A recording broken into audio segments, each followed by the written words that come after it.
All right, let's jump right into this explainer. Today, we are unpacking a viral transit dispute to reveal some incredibly fascinating sociological realities of modern Thailand. We're going to look way past the social media outrage, and instead, we're going to use hard demographic data, international surveys, and real sociological research. Why? To see what a simple argument on a train actually tells us about urbanization, changing norms, and frankly, those totally outdated myths we still hold on to about the East and the West. So, a really popular YouTube commentator framed the whole incident with this exact statement, basically trying to explain the clash through these deep, ingrained cultural differences. The argument was that Thai culture defaults to this high context harmony where you naturally avoid disturbing people, while Westerners just assume everyone is fundamentally equal and special respect. Well, that's something you actually have to go out and earn.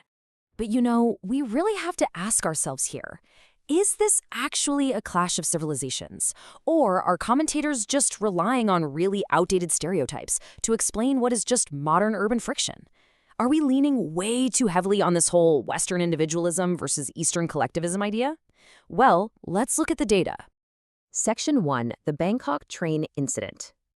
Let's establish the objective reality of what actually went down. A group of foreign children were being pretty loud in a confined space. A Thai passenger spoke up, and boom, this sparked a massive online debate. But here's the thing. If we look at the primary sources, the original criticism wasn't really xenophobic. It was directed at behavior that is objectively disruptive based on basic, universally accepted transit etiquette. But the internet? Yeah, it quickly turned this into some epic clash of civilizations. The intense scrutiny ultimately led to the youths going home earlier than scheduled. But man, it sparked a much larger conversation. Now, commentator Stuart J. Raj pointed out a fascinating linguistic difference on train signs. He suggested that Thai high-context culture just assumes people know not to be loud. The Thai signage roughly translates to, "Please be kind, don't make loud noise," which relies heavily on situational awareness. Western cultures, on the other hand, are low context and look for explicit rules, hence the blunt English translation, "Please keep silent." The theory is a Westerner might think, okay, but exactly how many decibels is loud? But honestly, framing it this way is kind of misleading. I mean, look at transit networks in Germany or the UK. They have explicitly enforced quiet carriages with super strict rules and hefty fines. So wanting quiet is absolutely not just an Eastern trait. Moving on to Section 2, redefining the word respect. Because the words we use to describe this friction, they matter so much. This illustrates a huge flaw in the commentary. We literally have to separate basic courtesy, which is universally expected, from deep admiration, which, yeah, totally has to be earned.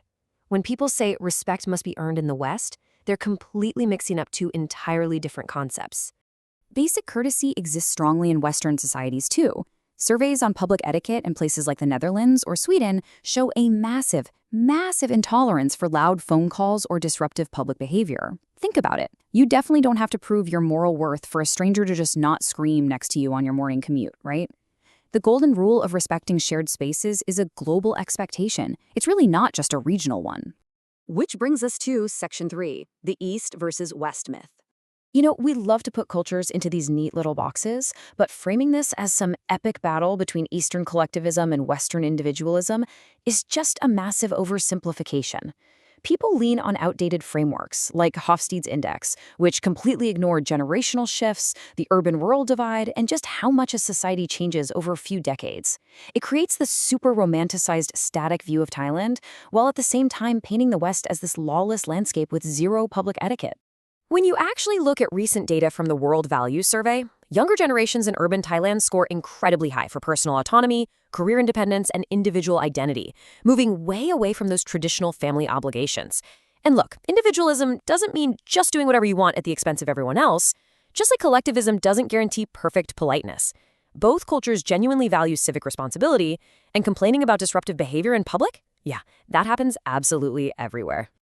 All right, Section 4. Thailand's modern demographic shift. According to the UNFPA's 2026 data, Thailand's total fertility rate has plummeted to a staggering 1.0. That is huge. This signals a massive, permanent shift away from the traditional, large family structures we usually associate with historical collectivism. Statistically speaking, this actually places Thailand's demographics right alongside highly urbanized, high-pressure societies like Japan, Taiwan, or South Korea. On top of that, Thailand has officially entered a completely aged society. We're talking more than 20% of its population is now aged 60 or older. This kind of demographic transformation radically changes how a society functions. When you have a rapidly aging population navigating a super dense urban center, the social premium placed on peace, order, and quiet and shared spaces, it naturally skyrockets. And with annual births dropping below 500,000, we're watching a rapid evolution of smaller, often single-person households and delayed marriages. Thai citizens are increasingly making highly individualistic choices about their lives, prioritizing their own personal goals over strict traditional expectations. So that purely collectivist label, it just doesn't fit the data anymore. Just look at how this translates on a macro level. The UNDP's Human Development Index shows Thailand making an absolute astronomical leap from 0.57 back in 1990 to over 0.8 in 2022. That firmly plants Thailand into the very high human development category. We aren't just talking about GDP numbers here. We're looking at a fundamental 3-decade transformation in education, lifestyle, and intense global connectivity.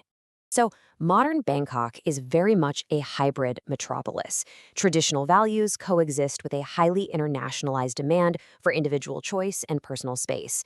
I mean, we're talking about a country that legalized same-sex marriage in 2025 and achieved the UNDP Gold Gender Equality Seal. So, a Thai commuter wanting a quiet train ride, they aren't necessarily acting out of some ancient mystical collectivism. They're likely just a modern urbanite demanding basic privacy after a long day working in a global city. And that leads into Section 5, a shared urban etiquette. So what really happened on that train?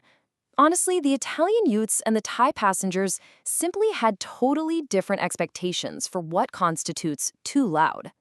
In some European cultural contexts, highly animated vocal public interaction is just the norm. But in the densely packed, high-stress transit systems of modern Asian metropolises, quietness isn't about deep reverence or ancient respect. It's just a baseline expectation to maintain everyday sanity. Think about it. When you take visitors who are used to expressive volume and place them right into an environment that strictly values transit privacy, friction is basically inevitable. It doesn't mean the youths lacked basic human respect, and it for sure doesn't mean the Thai passengers were exhibiting some unique form of Eastern harmony. At the end of the day, it was just a simple, objective dispute over the volume dial in a shared public space.